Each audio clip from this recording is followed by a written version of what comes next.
Guys, thank you for tuning in to another incredible episode of the Boston Chris podcast with your host, me, yours truly, Boston Chris. And we have a huge treat for y'all today. The amazing, I was going to say incredible and amazing at the same time. So we'll just go with amazing. The amazing Jubal Lee Young, singer, songwriter, storyteller, Americana artist, recording artist, 7 albums. 7th was released yesterday that you guys should get. It's called Squirrels. Make sure you get that. Link in the description below for that. But yes, Jubal Lee Young is the son of songwriting royalty, including his dad, Steve Young, who wrote songs like Lonesome Onery and Mean for Waylon Jennings, and Seven Bridges Road, made famous by the Eagles. And of course, Terry Newkirk was his mother. She wrote songs like My Oklahoma and others as well. Guys, we talked with Jubal Lee about so much stuff today. About an hour today in today's episode. I hope you guys will check it out. If you did enjoy the episode, make sure you hit the like button wherever you're watching. No matter where. I think there's a like button everywhere. If you're enjoying this episode and you want to see more like it, you can, of course, hit the follow or subscribe button. I hope you do that. Comment down below what your favorite part of this episode was, and I will definitely respond to your comments. Thank you guys so much for tuning in. Without any further ado, let's go see what Jubal Lee Young is up to. It's time to jam. It's time to mingle. It's time to see what everyone's drinking. It's time to jam. It's time to mingle.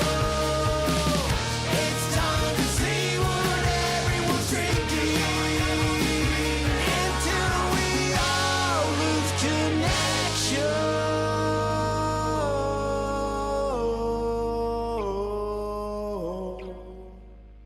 Hi, this is Mike Aiken. This is Amy Aiken. Thanks for tuning in to the Boston Chris Show. Y'all, it's Boston Chris with my new buddy Jubal Lee Young here on the show today. This is episode number 92. And huge thanks to Jubal for coming on today, man. Thanks for your time today. Hey, man, my pleasure. It's good to be here with you. So, obviously a huge fan of yours. We have a mutual friend in Cliff Doyle, and I've been checking out your music for a while since Cliff turned me on to you. And he has sent over a couple of songs. Well, he sent me over a couple of your live performances that you do on YouTube, and I have picked out a couple of songs to include on the episode here. The first one is called Lost in Hollywood. So tell us a little bit about this song.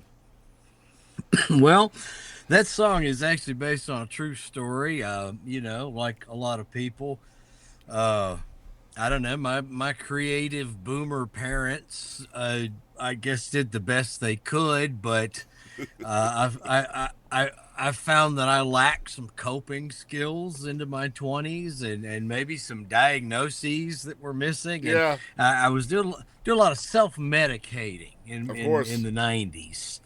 Excuse me.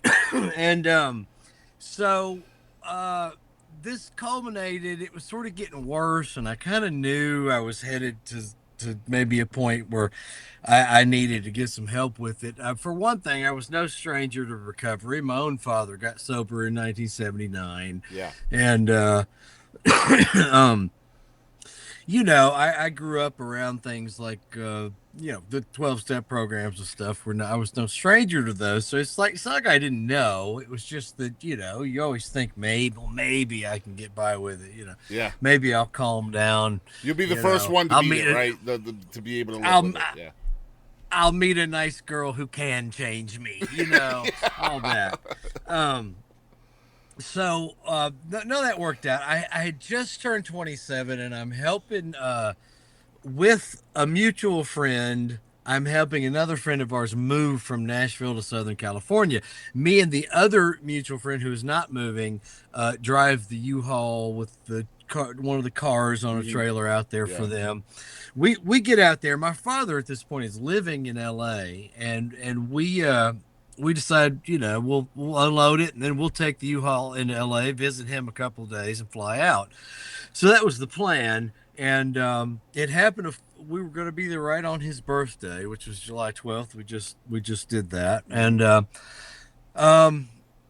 he was my dad was kind of a day sleeper, and we were up pretty early and on still Central Time sleep schedules and whatnot, and we got up and started looking around. We wandered around Old Vera Street. We're just hanging out. Ended up eating lunch somewhere, and we start day drinking. Well, it just got out of hand from that. We ended up meeting up with some other friends in Hollywood, and go to a couple of bars. And I'm just out of hand at this point. I have no stop in me once I start. And so I ended up separated from them. I get some weird wild hair to just go on this LA walkabout, and I did, which lasted all night. I wound up way off the beaten path, like walked all the way to Larchmont Village. I wound up catching a bus as the sun was coming up, and got off at the wrong end of downtown. I'm wandering around downtown trying to get back to Chinatown. I'm still drunk to starting to maybe even be hungover.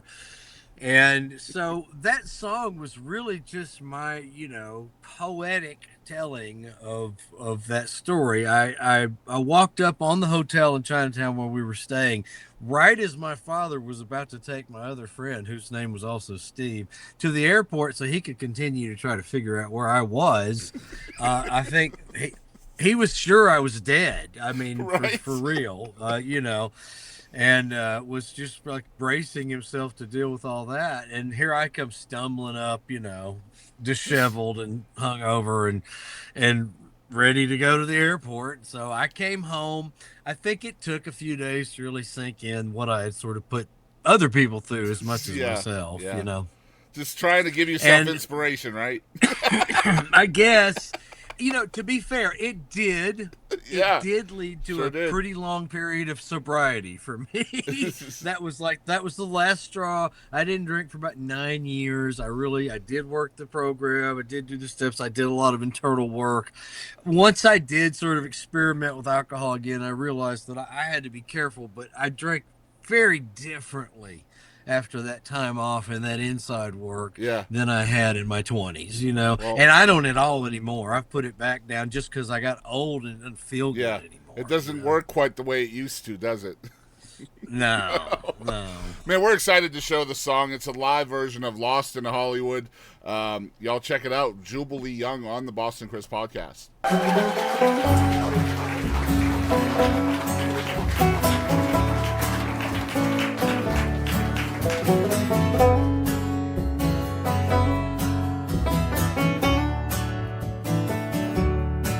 I was a whiskey cowboy from another universe, blowing through the desert like a Pharaoh's curse. Man, the city of angels rarely lives up to its name. It's hot out in movie town, you can't see the stars, but you just might see the light down on the boulevard. When you're feeling invisible, sometimes you yank your own chain. I was hell-bent for the limits of the bottle and the bar. I was pushing all the boundaries too hard and too far, till some star-walk beauty said she wanted to take me home. I said, honey, I ain't sure I know what that is. She said, that's okay, this is strictly biz. Now don't you think I must be after your money, cause you're fresh out of charm. And I knew right from the start that the LA freeway ain't for the faint of heart. And kids understood that it can't be good to be broken down and lost in Hollywood.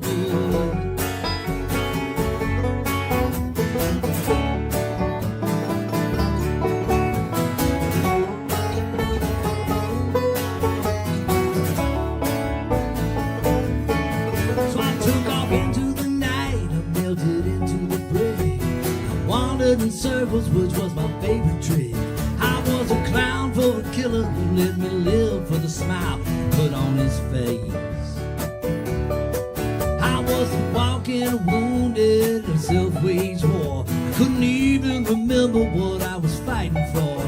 But I fought till I woke with the dawn of the corner, Franklin and Grace.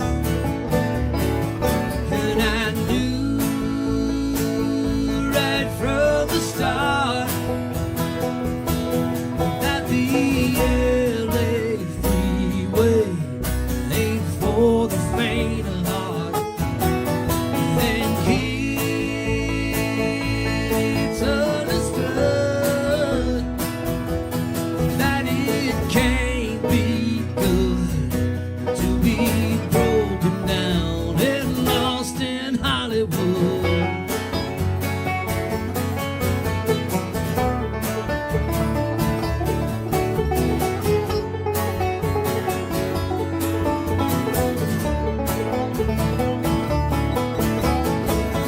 Hopped a plane, I got the hell out of Dodge. The truth was no longer a distant mirage.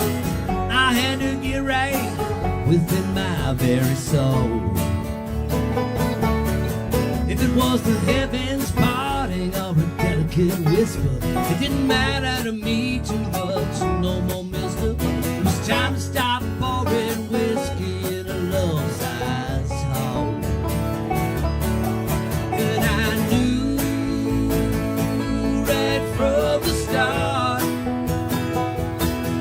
that the LA freeway ain't for the faint of heart.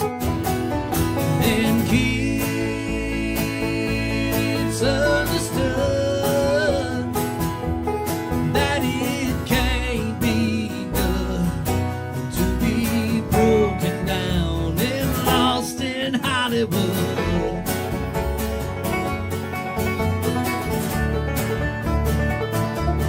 Lost in Hollywood.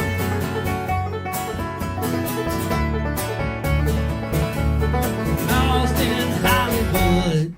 All right, so we are back. You have very deftly entered me into my next question, which is Sure. it's an icebreaker question, and that is, what are your favorite drinks right now? Oh, well, you know, I'm actually, I do these, one of my favorites, and I'm not being paid for this, mind you. But Yet. we do some, yeah, right. We do some Starbucks in this house, and my daughter and I go a lot, and I like the brown sugar shaken oat milk espressos, the iced ones. Yeah. But I've also, during the pandemic, when I was drinking some, I bought a really nice drink shaker that I have nothing to do with anymore. So I started making those at home, and they're Yeah. not that hard. I mean, I don't really use the right kind of coffee, but you know, it's Much cheaper, just- though, isn't it? Absolutely. Yeah, a spoonful of brown sugar, make the coffee, and then you put that in the drink shaker with some ice with a couple of dashes of cinnamon, shake it a few times, put it in your glass, finish with a little oat milk. It's great. And Oh, so man. that's what I'm gonna have actually to try having it. right now. Yeah, I'm gonna have to try that. So I just recently, I'm 40. God, how old am I now? 49 this year. I just recently Right. started drinking coffee like 3 years ago. Yeah, So I got a lot of Well, catching up my- to do. You know what I mean? I do. Yeah. My dad was kind of an addict, and he was one of those. He had the little the cone filter through a cup at a time, yeah. making Yeah. it. He'd go to these specialty shops and get his, ground just the right amount, Yeah. blends of double caffeine. Man, coffee I'm and learning that stuff. coffee's a serious thing, though, man. Like, I'm learning that, yeah. Like, people are serious about their coffee. Some people are. Yeah. I'm kind of not. Like I like to dance around the margins of looking like I'm serious Right. about it, but Yeah, right not now I'm really. just strictly going with the 1 cup a day when I wake up and trying not to let it overtake my life any further than that. Yeah, I hit or miss with it. I'll do 1, 2, sometimes 3 if I Yeah. really got a lot to do. But if I miss, sometimes I don't feel physically addicted to it. Right. in Yeah. any way. Same. Man, let's talk about you growing up. I understand, if I'm researching correctly, you were born in San Francisco. Is that right? Yep. No, my parents lived in Marin County, actually. So essentially, what happened is they both moved independently to Los Angeles in Right. the mid '60s or whatever. Met, married, and were together a couple years. He was in Stone Country. He did the A&M album, Rock Salt Nails, and then in the midst of the experience with Warner Reprise doing the original Seven Bridges Road album, Here I Came. I think it kind of freaked him out. He was really having a belly full of the music industry and Right. their BS. And that is when they decided to leave LA, move up the coast to San Francisco, the Bay Area, and he opened the music store, Amazing Grace Music, which he was running, for a few years until effectively, I think what happened was in about 1973 or so, maybe there's a little bit of a shift towards some serious negotiation with what led to the RCA deal for him. Yeah. And that's when we moved over here. So I was a toddler. I have no memories of San Francisco other than, going back later, but as far as being there as a young child, my early memories are here in the Nashville area. Right. And so, I mean, you moved quite young to a place called Leiper. Is it Leiper's Fork, Tennessee? Leiper. It's pronounced Leapers. Okay. Yeah. So that sounds like a really small place. Oh, and it was. It Yeah. was just a little farming community outside of Franklin when Okay. we moved there. So south of Nashville. Yep. Yeah. And not not way far out, but Sure. back then it felt farther out too. And so no, for real. I mean, I remember one of our nearest neighbors was Mr. Curtis, and you'd see Mr. Curtis going by on his tractor, going to different pastures or whatever that he owned sort of around our property, and it was very rural. And that is where I form my earliest memories is there. And Was the music business the impetus for the move up from out west for your folks or your dad? They were still together at this point. Okay. They separate in Leapers Fork. Okay. So, like I said, I think there was at least some escalation in the negotiations with him and RCA that brought us over here. Sure. I think my mother also was for it because she just didn't really want to raise a kid in San Francisco. I mean, don't blame her one bit. Yeah. And I mean, she's a little Midwest. She was born and raised in Oklahoma. Right. I mean, she was a little hippie girl. She was all into the stuff, but really, she just thought it was too much freedom as far as an environment to raise a child in. And probably ultimately, she's right. I mean, I feel like I had plenty of opportunity to push back against a lot of stuff being raised in Nashville, and so here we are. Well, for some of my regular listeners, if you guys haven't caught on yet, this is the son of Steve Young and Terry Newkirk. And so Damn. This guy right here is songwriting royalty or Dynasty or whatever. Like, I mean, your parents were something else. Both of them were incredible musicians and songwriters. So, like, growing up, I mean, you're in the Nashville area as a youngster as well. Both of your parents are pretty rock solid in the music business as well. They're working together a lot too on music, from what I understand. So what are your musical memories like as a kind of a pre-adolescent? Like, what are you picking up musically at this point in your life? It's funny. I mean, of course, I'm around a lot of these people that Sure.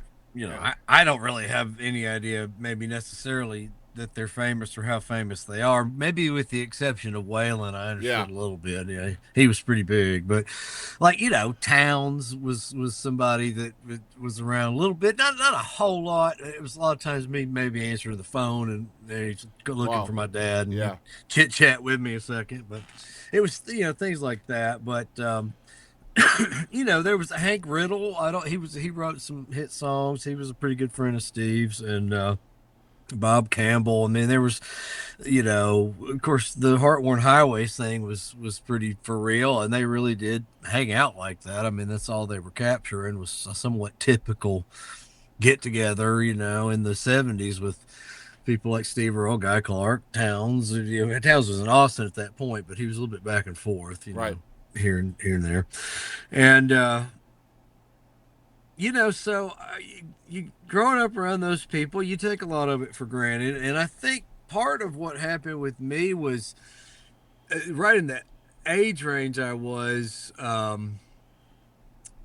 I don't know. It was just there was a lot of like pretty cool rock starting to happen there in the early 80s, late 70s, early 80s. Rush, AC/DC, and some of this stuff. And some of that started pulling me a little bit. And you looked a little bit cooler with your friends if you're into that instead of, the country stuff, especially at that time. And I feel like there's always like that rebellious nature, too, for the sons and daughters of songwriters from the 80s, right? Like, I think part of, if I may, sure. I'm not trying to speak for anyone else, but I have noticed this pattern for sure in me and Justin Townes Earl and John Carter Cash and Dustin Welch. I mean, there's a lot of us who I think it seemed easier to try to forge a path in a different genre Absolutely. than try to contend with our parents' shadows. Yeah. And we almost to a man tried to escape into some hard rock to get away from it, and almost to a man came back to the family brand. I've noticed that, and just kind of a smaller example, my friend Megan Barker, whose dad was Bobby Barker, of course, and she rebelled against that country music for a while, moved out to Vegas to get away from it, and I mean, she's back making country music, so there you go. I mean, it definitely happens that way. I feel like you have to have that separation from it, right, to kind of have the appreciation for it eventually. Yeah, and I think what happened to me was I actually just told this story. Like, I would literally remember being about 29 and pulling into my apartment on the local, current rock channel, and it was some super angry, screamy kind of rock song, and I just remember going, "What are you so mad about? I mean, I don't get this. Isn't for me anymore. Yeah. You know what I mean? It's just not for me. There are love songs in screamo, man. I'm not kidding. There are actual ballads that they scream in. Like. I'm sure. I know. Yeah. I mean, even when I liked hard rock though, and even I've always been a fan of melody and people who can actually sing. Sure, that's sort of like, I've always a little bit leaned more toward if I was going for some hard rock. I don't know, people like Queensryche maybe, or King's X, Steven Wilson and the whole Porcupine Tree thing. Those are some, Otherwise, I was always a little bit more of a classic rock dude. I like bands like Pink Floyd and or a little bit more contemporary. Dire Straits was a big one for me. Here's a question for you, real quick. Your parents obviously were both equally creative in their own ways, and obviously different too, right? So as their son, how do you feel like their creativeness has influenced you uniquely from each side of your family tree? Well, my mother, although she was a songwriter and a musician, especially earlier on, later, like when I was more, I don't know, starting 8, 10, 12, she started working on a PhD in English as a postgraduate, like at Vanderbilt. Right. And so she got way more, she was more into actual writing in English and poetry and prose, and she wrote some like short stories and had novel ideas and stuff like that. I have, some of it survived, some of it was just talked about, but I think a lot of my humor is probably influenced by her. She was big on the wordplay, and probably a little bit more influential in introducing me to some of the very, very British aspects of Monty Python and things like that. And so I don't know. And my dad, of course, just had that cool factor, that actual outlaw factor, where you could just tell, God, this guy's just doing this because he really loves music and he really doesn't give a shit. Yeah.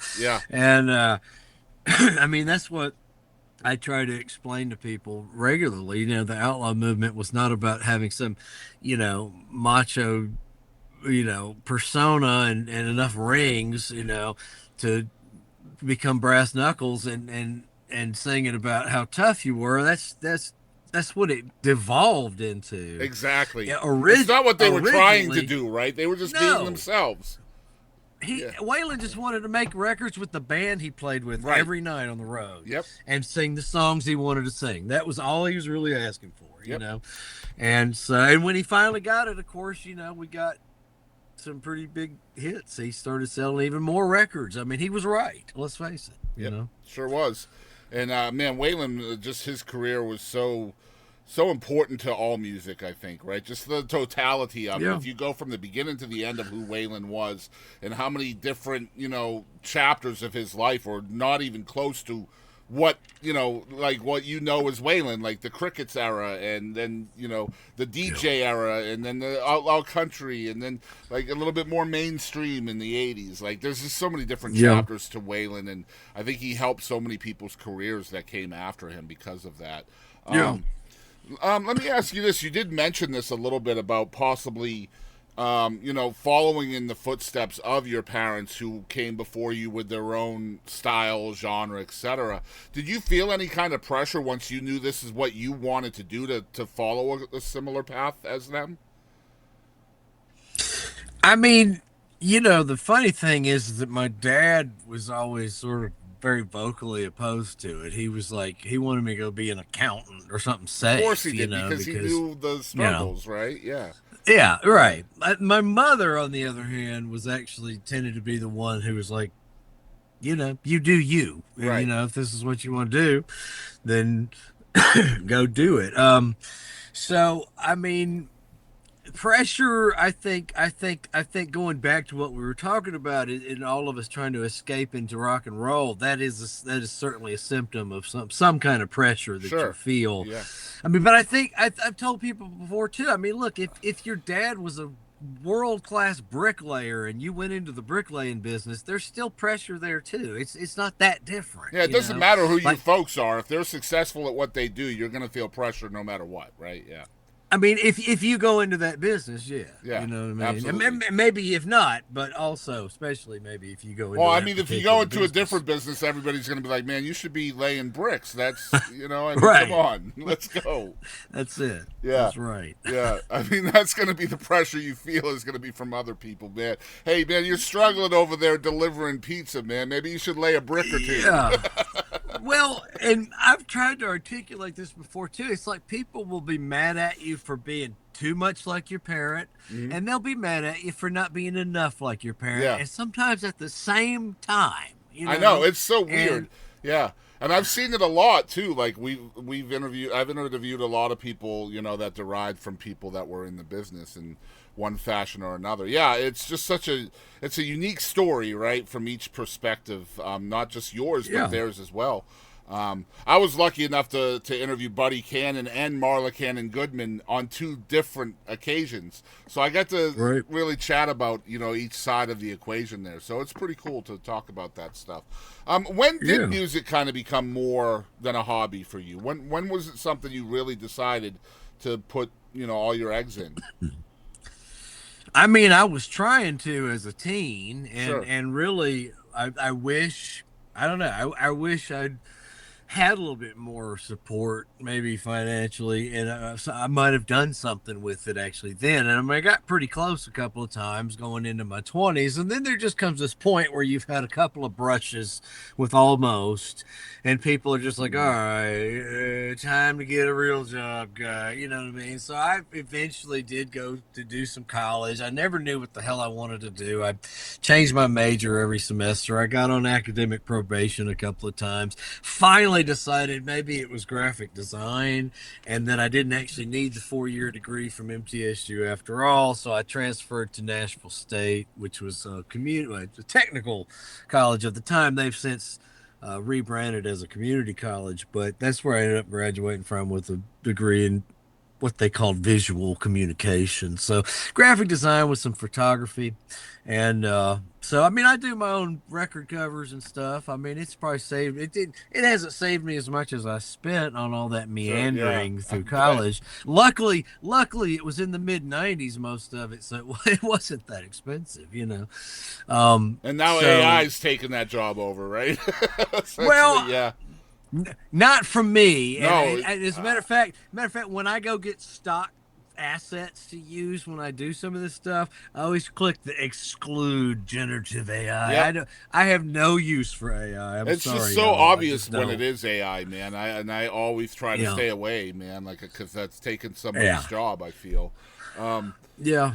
So, part of your evolution was Oklahoma as well. Your mom is from there also, but you ended up living there. Did you Yeah. pick up any influences from that geographic area while you were there? Well, I was there in some ways. I didn't.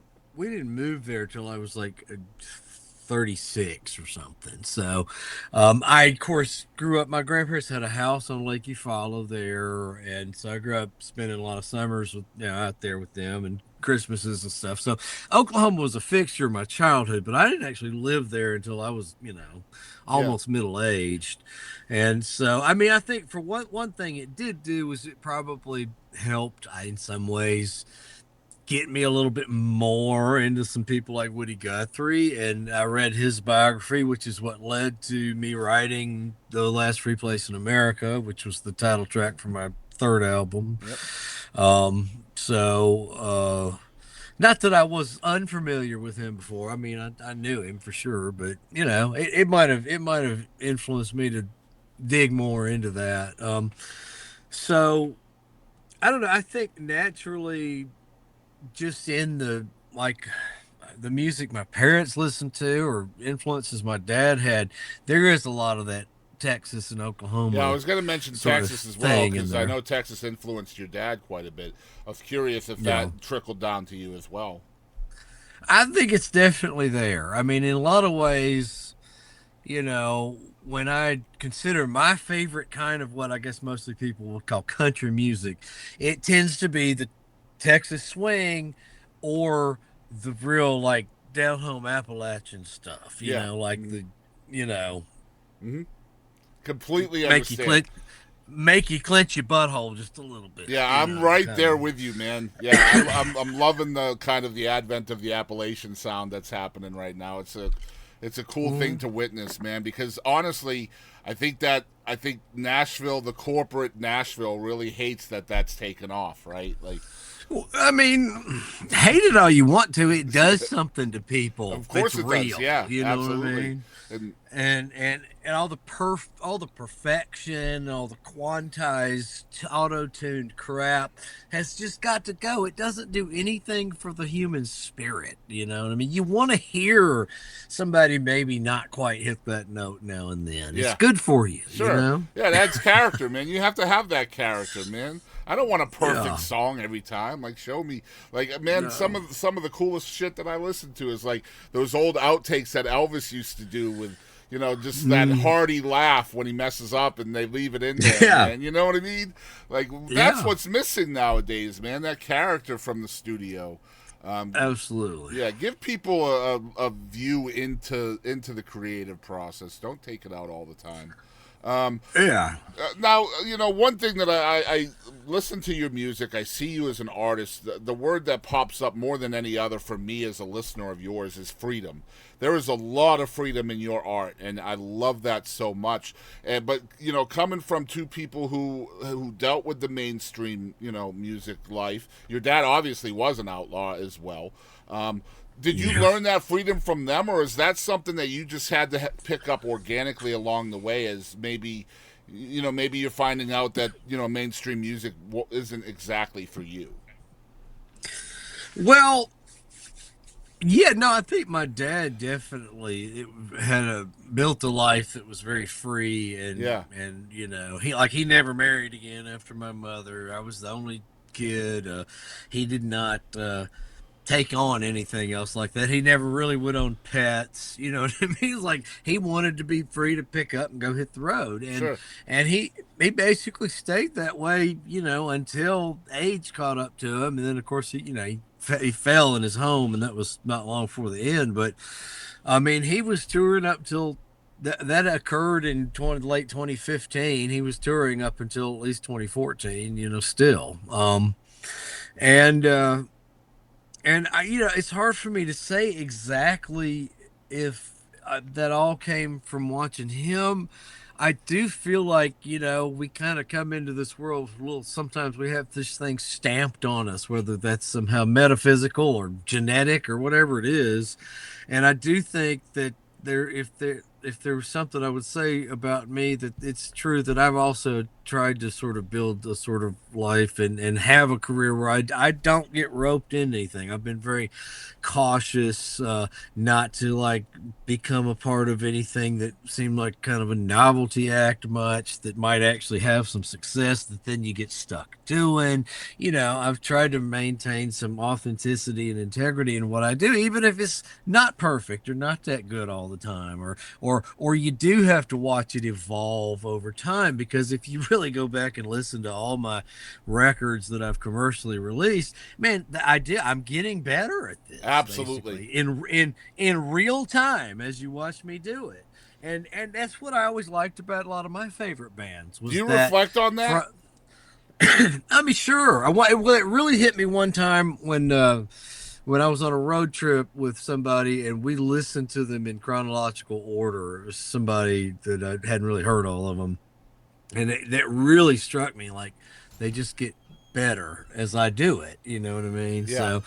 So that was, and even now I'm still figuring it out. I mean, I think the producer switch in the last couple of albums I've done, he's just Marcus Stadler. He's been great at capturing me in the right way and then adding stuff to it in the right way. And I've been real happy with these last couple of albums in a way that, not that I was unhappy with the other ones, but a little bit sometimes. They none of them were ever quite what I really set out to do exactly. And these have been a lot more, I don't know, in some ways I'm only showing up and doing my job and I'm letting everybody else do theirs. Yeah. And delegation, right? The result, just let them do it. Yeah, the result, yeah. I'm showing up and I'm putting down my parts, and if I really don't like something somebody's done, I'll say something, but that's pretty rare.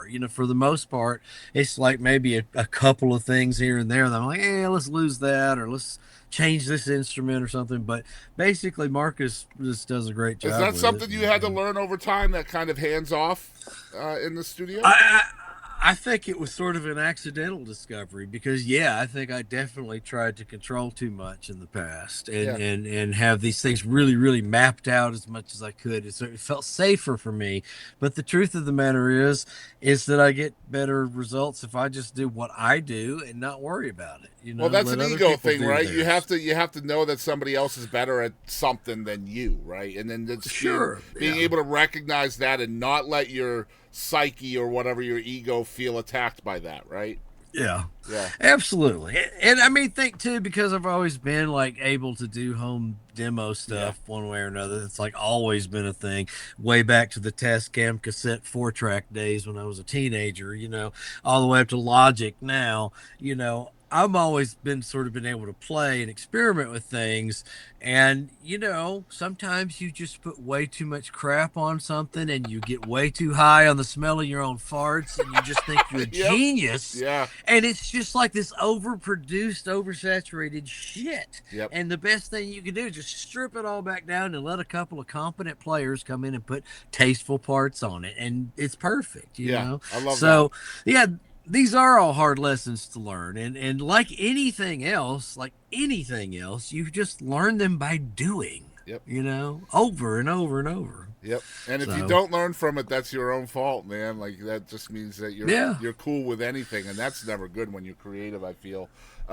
Let's talk about the songwriting process for you, man, because it's different for everybody. I've been so blessed to be able to have chat with, hundreds of songwriters over the years of doing this, so this is always a fun segment for me.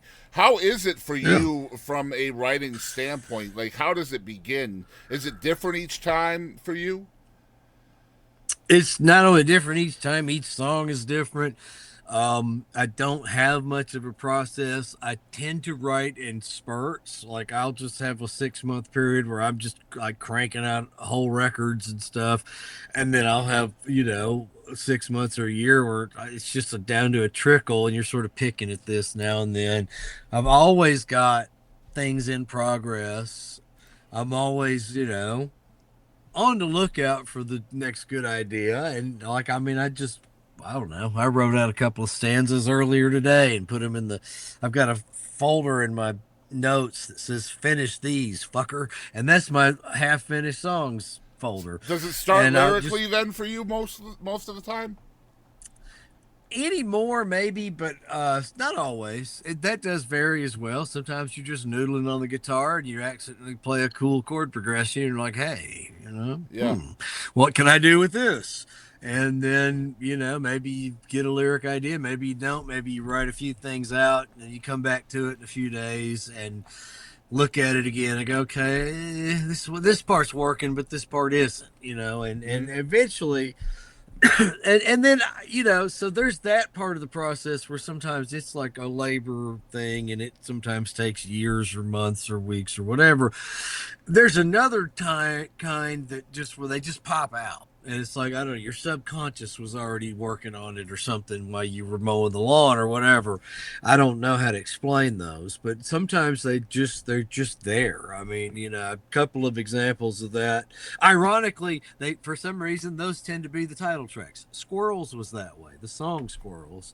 And the song On a Dark Highway was kind of that way too. It's just like 15, 20 minutes and boom, it's just there. And I didn't really change it much about either one of them after the fact either. So Are you mostly a solo writer as well, or are you co-writing with folks as well? I've tried co-writing. I'm almost exclusively solo, and I almost would just rather have it be my fault if it's not good or whatever. Because I've just had, especially in Nashville, where it's an industry thing, and you just have people that they're told when they move here, write with everybody, so they'll ask you to write, but it's just like, you'll take a decent idea into one of those cubicles and come out with just crap that didn't do anything for anybody. And I just got tired of it. It's like, I mean, I will write with the right people that have the sort of more of the same attitude I do about music, but I don't have any desire to try to get into that Nashville publishing game. Yeah, and all the and that things helps they do, you, again, takes you back to the word freedom. It essentially lets you write whatever you want to write, whatever you're feeling or thinking that day, right? Yeah, or just whatever. I mean, I think it's so easy. Like it's shooting fish in a barrel, writing the love songs. It's just a boy girl love song, and you can always get a new round of people that are falling in love that year when you put out that song, especially in the country thing, where it's just this constant barrage of that. And I don't know. I find that to be boring. You have more to say, right? I mean, that's essentially what it is.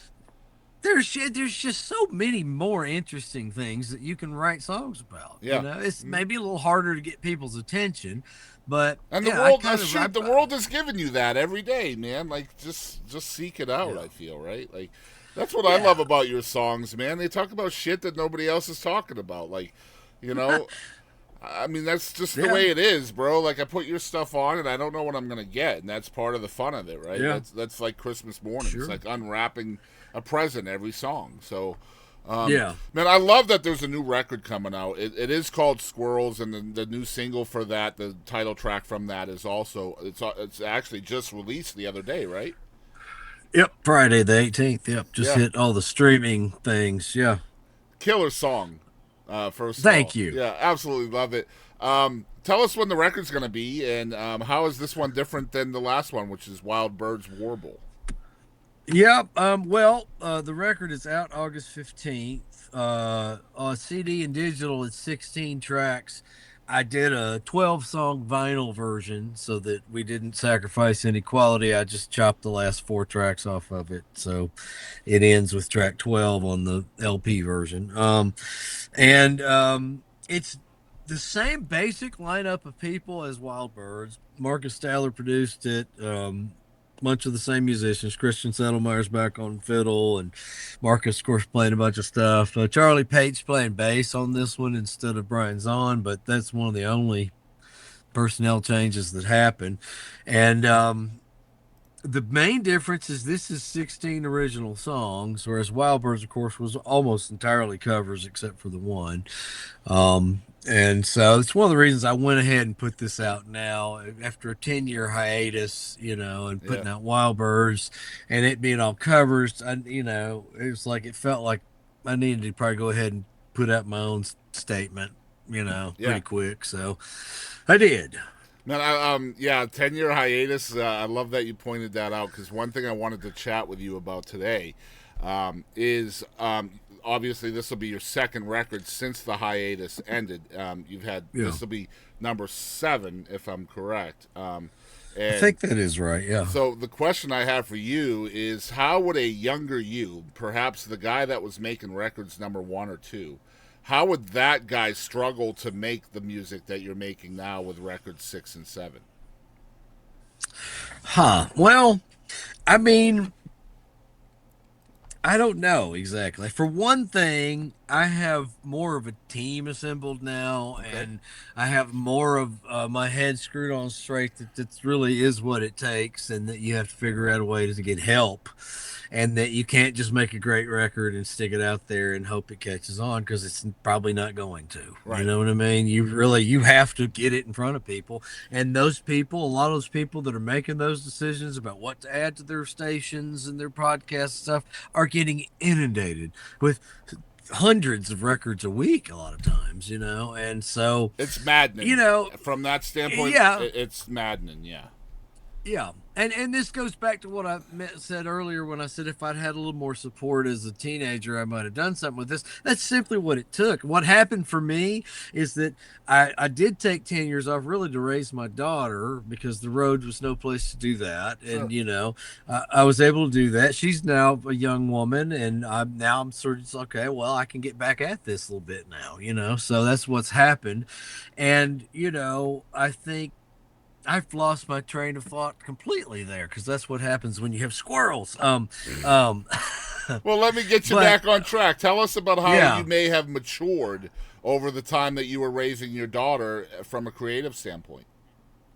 Well, my goodness, if you're not growing up with your kids, you're probably doing it wrong. I mean, it's absolutely changed me on a great many levels as just a human being, and certainly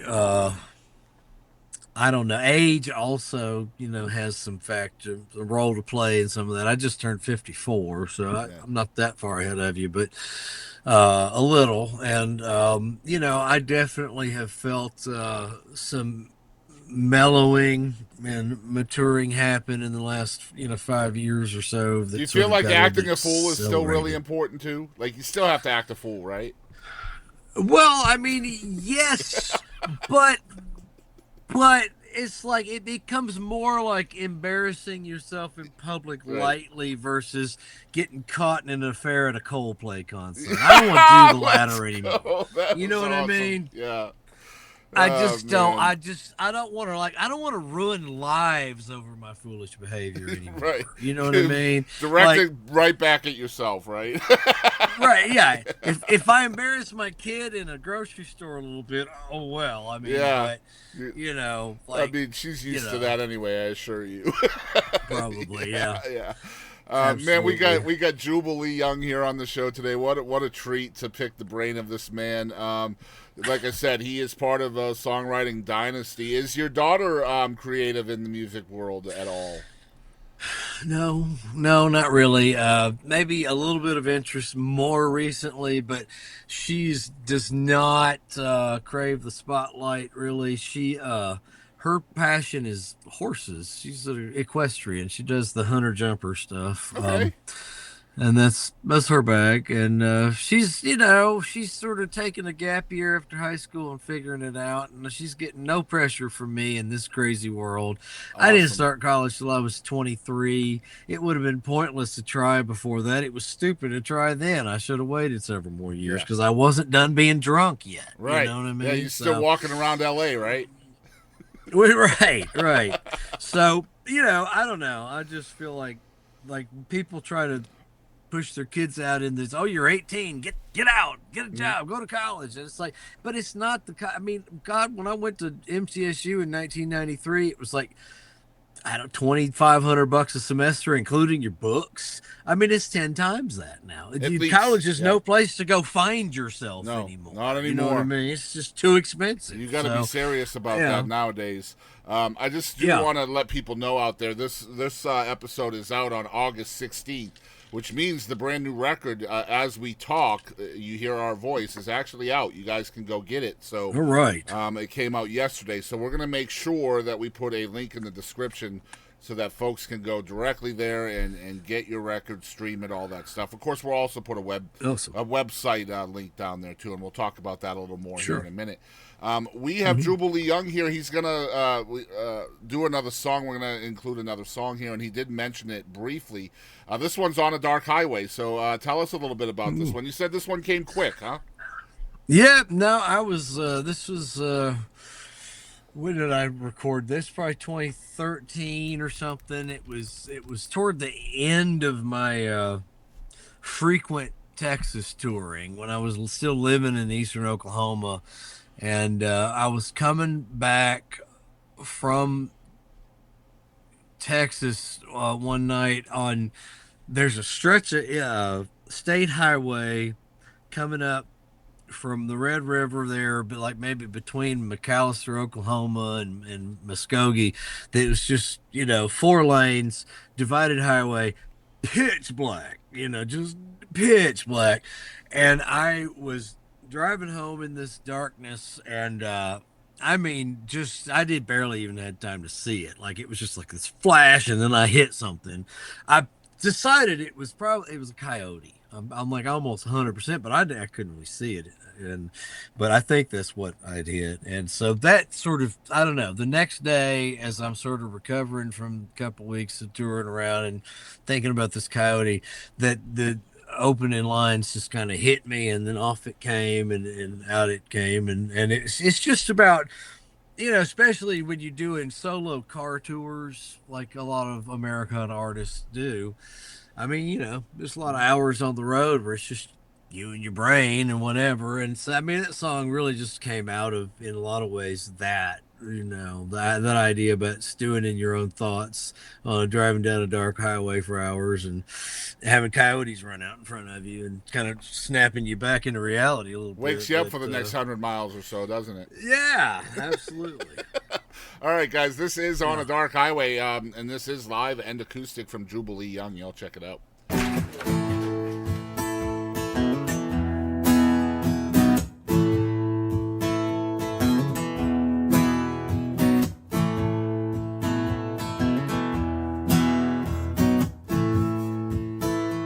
When you're on a dark highway, things come out of nowhere like suicide coyotes, voices in the air, memories so haunting of love that slipped away, wailing ties lamenting on a dark highway. Sooner or later there's gonna be silence. We all must face our desolation, and only time will tell the saint from the sinner. It's not over yet, it's not over yet. When you're on a dark highway, static on the radio, losing on your mind. And a woman from long ago, things that might have been, people that walked away with only the stars left shining on a dark highway.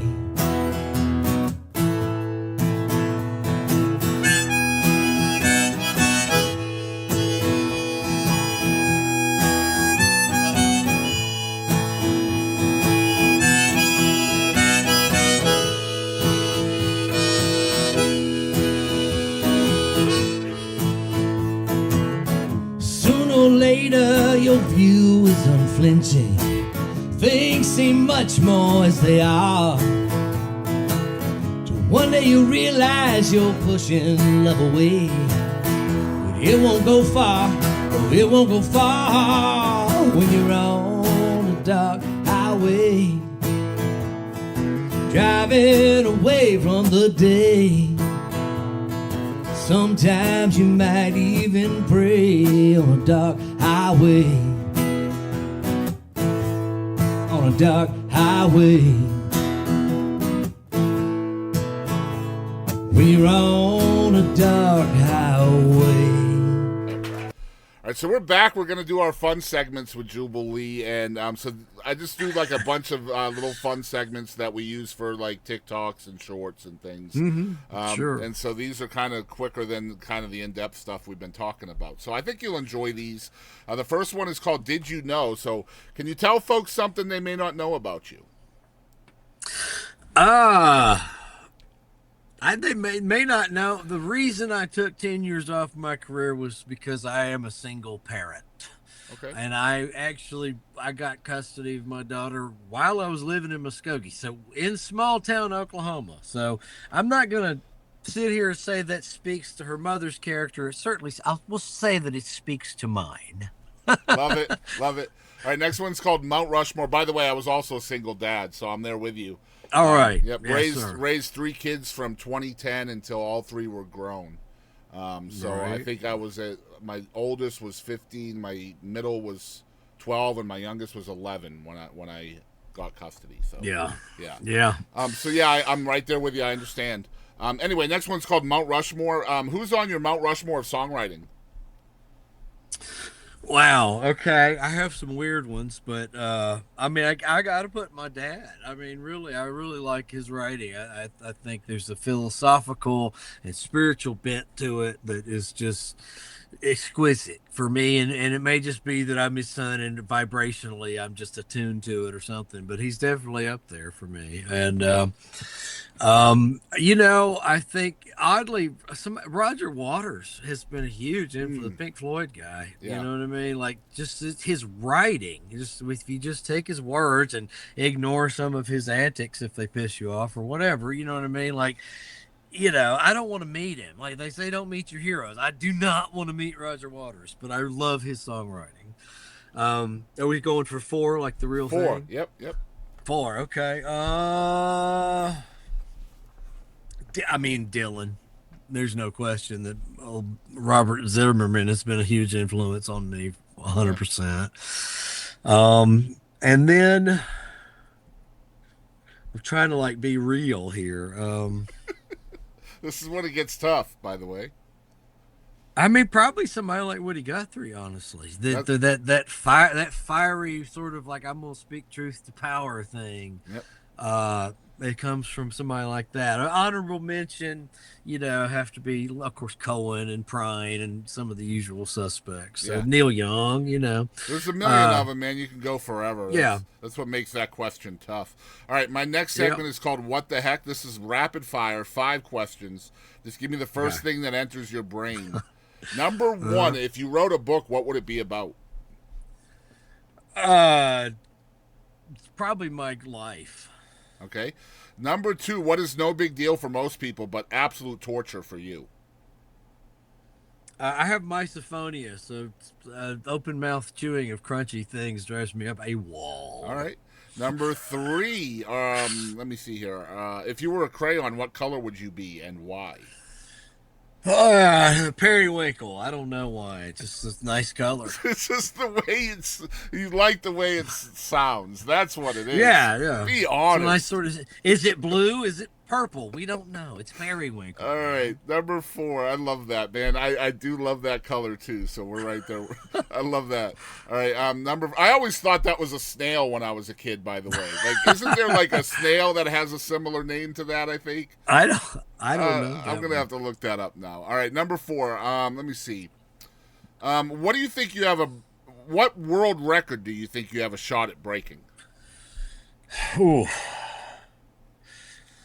The greatest profanity laden things strung together ever in a fit of road rage. I love it. All right, so you just led me. I'm going to choose this one for number 5 now. What is your best curse word alternative? This is a guy that has a song with the word dickhead in it, by the way, guys. Yeah.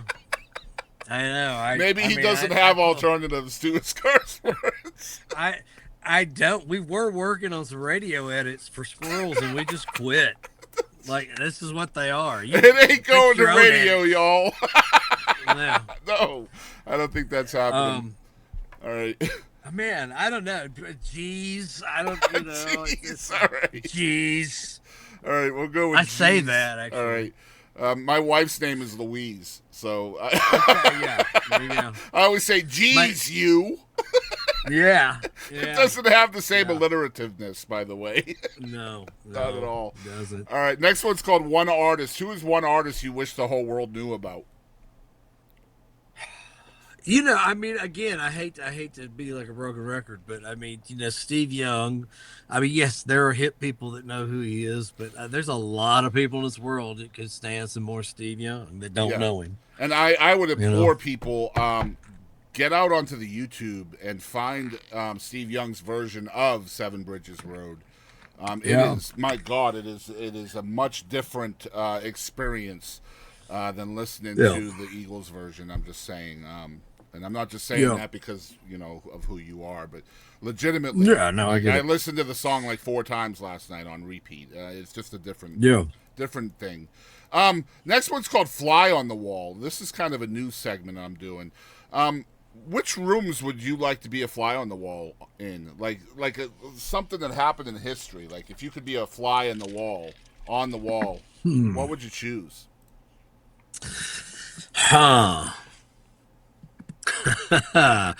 Man, that's tough because I'm a little bit of kind of a history buff. I actually like history. Like I took extra histories as electives in high school and shit because I'm nuts. But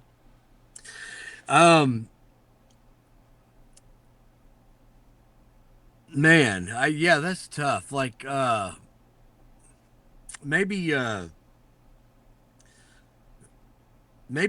would like to be in the room where it happened for the Hamilton decision. What they're talking about in the Hamilton play, where they had the 3 people meet and decide who was going to be president or whatever, and whatever. I don't remember the thing, but I could say all the stuff. I mean, there's so many various periods and places and people, and maybe Genghis Khan's funeral. That'd be cool.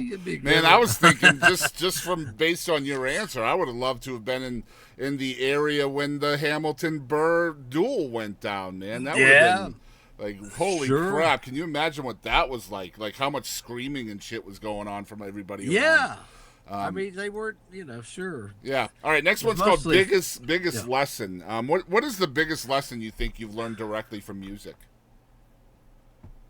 Don't quit, and don't people please with it. Like if you have a vision and you have a thing to say and you have something, that you need to do musically, just do it and keep doing it, and don't let people talk you out of it or tell you it's never going to work or it's a stupid idea.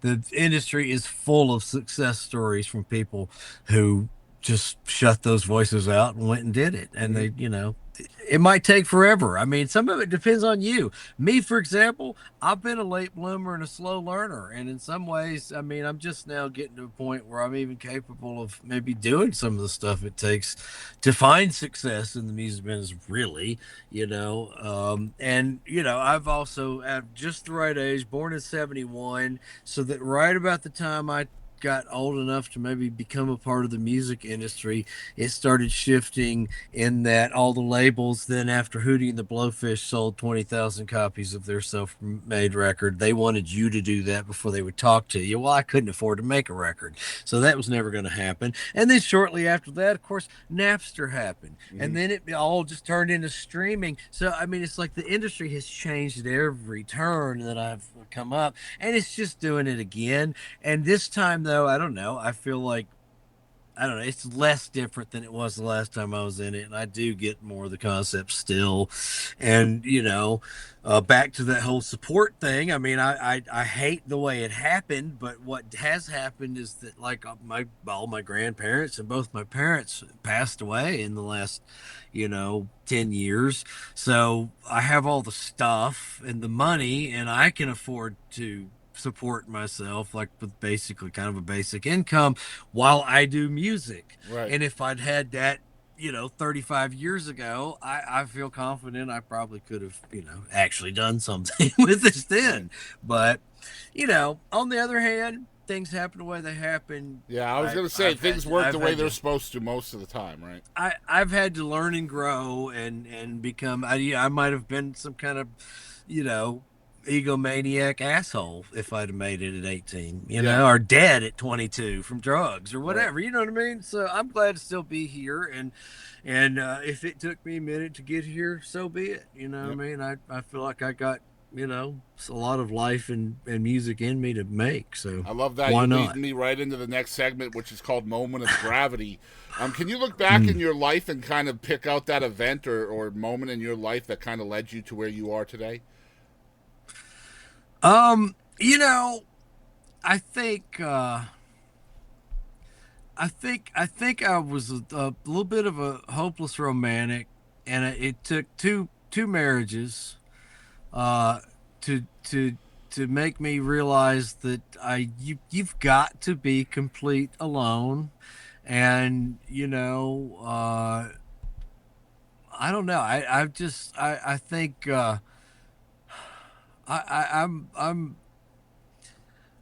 I put less stock in love and romance anymore, and there's other things to do at this point. Yeah. And I think a lot of times I always tell people my picker's broke, and it's chronically broke for most of my life. No offense to anybody, I'm still friends with a lot of them, but we just weren't going to work on some levels, and there's some I'm not friends with anymore. Mostly the ones I actually married. But so I think music is something that will attract people to you, and then sometimes they'll get real jealous of it, and it will cause problems. And so I think you have to be really careful, like, who you partner with. And if this is something you're really serious about doing and keeping a part of your life, then they have to understand that too and be okay with that. And it does take sacrifice sometimes, especially to get somewhere. I mean, there's a lot of breaking even and even losses in the early days, a lot of times, while you're building something up. And sometimes it just stays that way too. Yep. I got you. All right, next one's called Grateful. What do you think, what are the three things you are most grateful for? I think in a lot of ways my daughter and that relationship is special, and I'm very grateful that I chose to honor that and do that instead of being a typical egomaniacal musician douchebag and, like, here, you raise the kid, I'm going on the road. And I'm very grateful for that. I am grateful for that freedom and then artistic freedom, and as we talked about. And I mean, there are certainly times where I've been resentful that I have not had the help that I feel like I have deserved at different points in the music business from the music industry. But I own everything. You know what I mean? I didn't sign a publishing deal at 20 where somebody's got me by the balls till I'm 79. Mhm. You know, I didn't sign any record deals where, you know, they just ran a big bill up on me and then dropped me, and I never made a dime and nobody else would touch me. You know, I've maintained an aloof thing with the industry that I'm kind of actually grateful for. Um,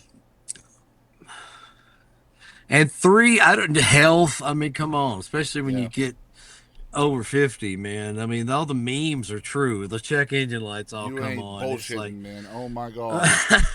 Ugh. and you know, relatively, by some miracle, I'm in pretty good shape at this point, as far as I know. You know, Trying to get there myself, man. I just started door dashing for extra money, and I'm learning what kind yeah. of shape I'm in just by, it's like, oh no, not another second floor apartment building. God I know. dang it, you know? But yeah. know. All right, last segment I have is called Who Do You Yeah. Think You Are? Who is Jubal Lee Young? You know, I am. I think. I don't know. I'm somebody that I think tries very hard to uh, deflate my own ego. And I learned that some from my dad, who's very into things like Zen Buddhism, and you know, who was a sober person and all that. And he started a lot of ways this sort of family tradition of the journey of healing and, you know, recovery and stuff. And I feel like I have I have continued that. I think my mother and grandmother both had some like food issues, eating disorder kind of stuff. My father, a lot of, you know, his father, my mother's biological father, all had alcohol issues. And you know, I feel like one of the things that I have been grateful for has been that awareness and the generational curses. And I have managed, by some miracle, to raise a very healthy human being as my own kid, and we've managed to break a lot of these cycles, I think, Yep. finally. And I feel And like that's wonderful. I feel like I'm in the same boat, right? Like I think a lot of people are that way. You can kind of recognize what your folks before you have done and what their vices were, their weaknesses were, and so as a product of that, we can choose to either fall in line and do the same thing, and I feel like that's a very weak thing to do. Or you can recognize those vices and weaknesses for what they are, and that's the toxic behavior, and whatever happens in your life, rebel against that and do better, right? Because at the end of the day, I imagine most people on the planet want better for their kids than what they had. So you have to be willing to fight for that, right? Yeah. Yeah. Yeah. Good stuff, man. We got Jubal Lee Young here. Let's talk a little bit about 2025 and his social medias and stuff again. This is coming out on Saturday, August the 16th. The record Squirrels is now out everywhere as of yesterday. So stream it, pick it up, go to his webpage for that as well. The webpage is Jubal Lee Young. I'm going to spell that out. It's JUBALLEEYOUNG.com. You're going to find all kinds of cool shit there, like videos. His bio is there, all his tour dates. You can pick up some merch. You can get the music there. There's links to his Sunday Jubilee and the Squirrel's Nest, which is an awesome series as well. And the social medias, the Instagram is at Jubal Lee Young. The Facebook is at Jubal Lee Young. Guys, he has a Threads, which I love. This is the first time somebody's on Threads with me. It's also at Jubal Lee Young. So pretty much everywhere it's at Jubal Lee Young. Jubal, thank you so much for taking the time, man. Thank you for having me. It's been great. Appreciate it. Hey, this is Buddy Cannon, and you're listening to the Boston Chris Show.